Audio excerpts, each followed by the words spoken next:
So Will writes a book, and it says, confidence obviously plays a big part in success on race day. From a coach's perspective, do you pay attention to the athlete's psyche and maybe work on that? Or what do those workouts look like? And how much time is spent on that? Or is it as simple as do the work, be successful?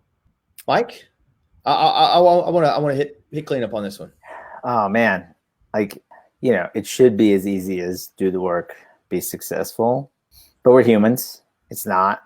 Our brains are overwired, I'll say, and like get us into trouble. But how I put it is like every day is just a little bit of practice. And I tell my athletes, I'm not looking for perfection. I'm looking for consistency. So if you do a little bit of practice every day, you build that confidence slowly. You build up that mental strength, that mental fitness slowly. You build up that physiology slowly and you see what you can do. Yeah, every day is a little bit of practice, and we're just working on being consistent. Absolutely great. That's probably the smart thing to do. For example, with Will specifically, because he asked the question, he's now in the hot seat. I've coached Will for several years. His wife drug him to track, and he begrudgingly came, and he's can't get rid of him since. But with Will specifically is I think let's talk about generally as a coach, you have to understand what motivates the athlete. You have to understand what makes that athlete tick, and everyone is different. Everybody is different motivators, different reasons why, different experiences. And so once you understand that, you can really push that athlete to do things they didn't think they would do, but you have to earn the trust of that athlete prior to that. So that's where the relationship piece comes in. I know for a fact that I can call Will, and I've actually already texted him and tabbed him for a covert ops mission on Saturday with me. That is just stupid to do. But I know for a fact that I've earned enough trust from Will that he'll do it. We're 40 miles into a 60-mile bike ride. I say, Will, let's ride a Centra. And he goes, okay, where are we going? And so what happens is that athlete gains confidence over time, because I think my opinion is as the coach, we have to portray confidence in what we're doing and guiding them. And obviously everything that Mike said is 1,000% true, but we have to portray the confidence that you can follow me and trust me. I'm going to get you there. And that comes through them seeing the gains, through the consistency. That comes with pushing them and making giving the athlete the opportunity to do something they maybe never have done. Maybe they're afraid that they can't complete something, and you go, well, let's do it.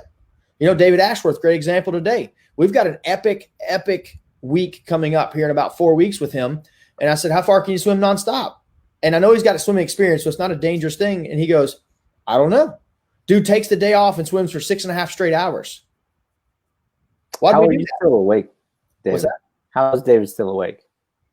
I don't know. He just commented earlier. But the thing is like, so now what happens is David comes away with this confidence going, holy shit, I swam 10 miles today. 10 miles straight. So when I ask him in our little epic thing we're going to do to swim 10K, he's going to go, oh, yeah, it's no big deal. Right. And so Will, to talk to that, the workouts do factor into that. I motivate people differently than Mike motivates people. It's different than Jesse and Ray and things like that, which is why we have an awesome coaching team. But, at the end of the day, I think that we all, in some level, understand how the athletes tick, and we give them the workouts accordingly. And at times, I'm going to give an athlete a workout, Will knows this, that I'm not sure that he'll actually be able to hit the intervals, but let's see. Send it, and if they don't, cool. Hey, guess what, man? That was a huge effort. That's the biggest effort you ever had. It's going to exceed what you've already done before in terms of a PR or a record or whatever. But if you hit it, man, there are high fives all around going, dude, that's awesome, right? That's the way that I handle it. Mike, you got a follow-up to that? Or No, I think that just a little bit. I think that's great. You got to know the athlete. You got to figure out each person's personality and work with that.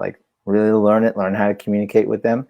And then, don't be afraid to, from an athlete and a coach perspective, don't be afraid to fail. I've failed with athletes that I'm still working with.